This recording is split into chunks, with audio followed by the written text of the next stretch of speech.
Yo guys, HP Pavilion Plus 14. Mungkin ini adalah salah satu laptop 16 jutaan yang paling menarik yang gue coba akhir-akhir ini. Speknya top ya, layarnya OLED 2.8K dan 120Hz cuy. Terus juga punya ketahanan baterai yang bagus. Penasaran detailnya gimana? Yuk kita review singkat aja langsung. Let's go!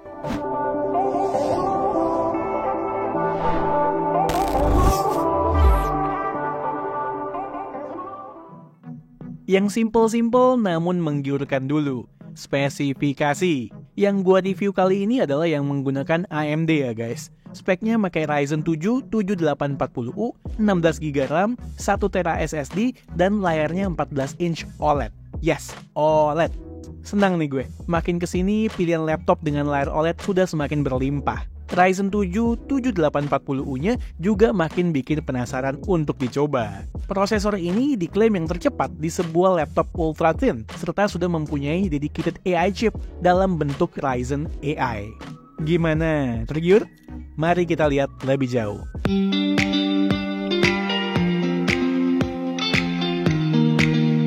Kalau udah pernah menggunakan atau megang HP Pavilion sebelumnya, kalian mostly akan berasa familiar dengan desainnya. Desain minimalis dengan aksen yang sangat minimal, lid yang diwarnai silver, dan dikombinasikan dengan logo HP berwarna chrome yang juga dalam semangat minimalis yang sama, membuat HP Pavilion Plus 14 ini sebagai laptop yang cocok berada di professional setting sekalipun. Untuk yang butuh mobilitas juga masih oke banget nih, beratnya kurang lebih 1,4 kilo. Walau cukup ringan, laptopnya tetap berasa solid kok, dengan material aluminium. Nggak ada tuh krak bodi plastik di sana-sini.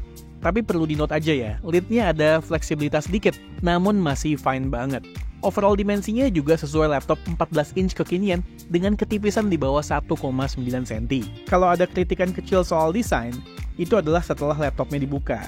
Bezel atas bawahnya masih sedikit tebal. Kiri kanannya sih tipis ya, modern banget. Masih terkait desain, ports yang dikasih cukup lengkap ya.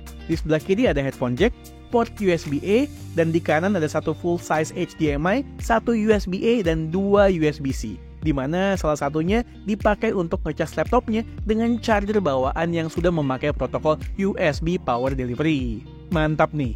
Nggak kayak Pavilion yang sebelumnya gue coba, sekarang udah move ke USB PD charging. Chargernya 65 watt. Yuk, kita buka lagi laptopnya. Perubahan yang langsung bisa kita lihat adalah keyboardnya yang sekarang warna abu-abu.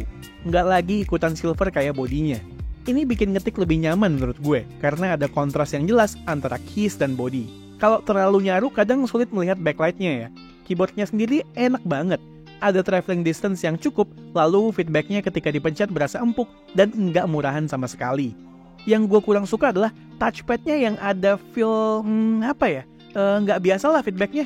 Soal akurasi sih gue rasa ini udah cukup oke. Satu dari dua bintang lapangan Pavilion Plus 14 ini adalah layarnya.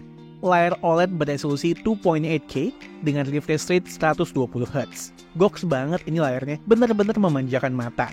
Lalu di display settings, kita juga bisa set supaya laptopnya dynamically decide dari 48, 60, sampai dengan 120Hz. Kualitas layarnya juga bagus, dengan 100% sRGB, 100% DCI-P3, dengan screen brightness 400 nits ketika showing konten SDR, dan 500 nits peak brightness ketika menunjukkan konten HDR. Top Marco top deh pokoknya. Intinya dipakai kerja di mata nyaman, dibuat konsumsi konten juga demikian. Mau kerja di semi outdoor pun masih ngangkat brightness-nya. Yang perlu di-note mungkin adalah coating layarnya yang reflektif banget. Tapi dengan layar yang seterang itu menurut gue nggak terlalu masalah. Speakernya pun menurut gue cukup mendukung layarnya yang bagus. Kenceng, masih kedengeran bassnya dikit-dikit, bukan tipikal speaker laptop yang biasanya kentang. Mantap, dengerin deh.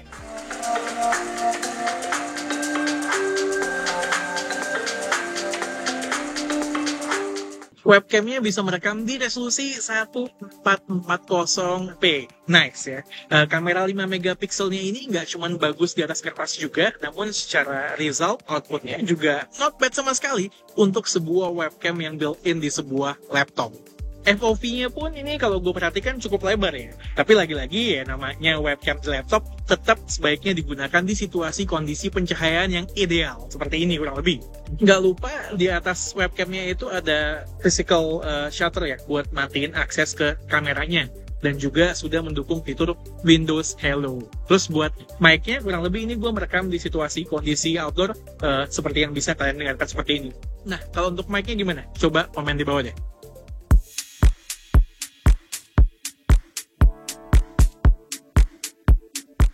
Soal prosesor, performa Ryzen 7 7840U Zen 4 ini top abis ya.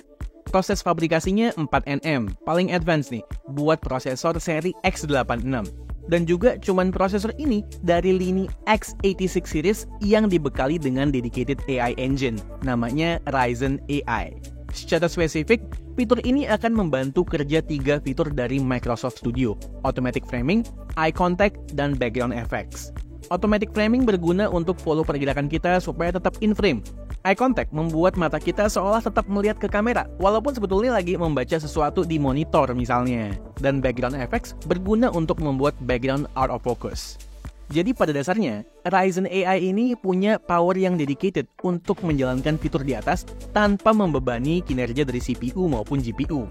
Online meeting sambil buka file Excel yang berat, siapa takut? Dan infonya, kedepannya bakalan semakin banyak aplikasi berbasis AI yang bisa memanfaatkan fitur Ryzen AI ini.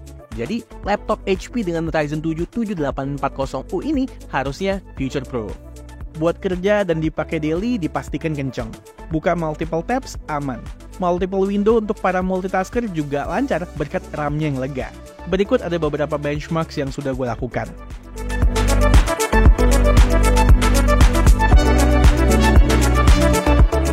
Lihat tuh, gue cobain benchmark time spy dalam kondisi dicolok listrik sama lepas charger. Cuy, ini hasilnya beda tipis doang, gile.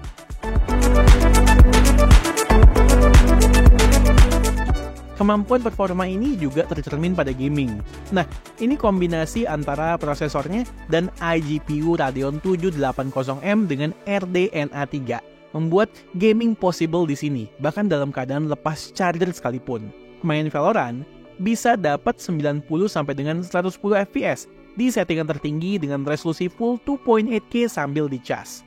Sementara kalau lepas charger masih bisa dapat 70 sampai dengan 100 fps. Kalau di full HD dapatnya 150 sampai dengan 160 fps.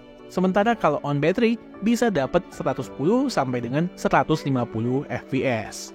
Main Counter-Strike 2 juga masih capable dengan mendapatkan 60 sampai dengan 70 fps pada settingan medium resolusi Full HD sambil charging dan 50 sampai 60 fps on battery. Gimana kalau main Cyberpunk? Bisa. Tapi ya mesti sadar diri sama settingan grafis. Optimalnya di settingan low, resolusinya Full HD. Kita masih bisa dapat 20 sampai dengan 24 fps. Terakhir, game yang paling sering gue mainin di sebuah laptop kerja, Football Manager. Kita bisa dapat 40 sampai dengan 68 fps pada settingan high. Perlu gue sampaikan juga, fan ketika laptop bekerja keras nggak terlalu berisik ya, cukup silent.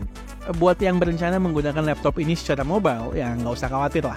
Ryzen 7 7840U dengan fabrikasi 4nm, TDP 15 sampai dengan 28 watt merupakan CPU yang kenceng tapi efisien. Dengan pemakaian ala gua yang include mayoritas web browsing, kerja menggunakan Google Docs dan Slide, lalu sedikit gaming dan nonton, baterainya bisa bertahan dipakai up to 8 sampai dengan 9 jam. Bisa lah, seharian tanpa ngecas. Terakhir, HP Pavilion Plus 14 ini datang dengan Windows 11 Home dan garansi 2 tahun dengan Accidental Damage Protection Warranty. Artinya kita nggak perlu was-was kalau terjadi sesuatu sama laptop kita, karena ada garansi yang panjang sekaligus komprehensif.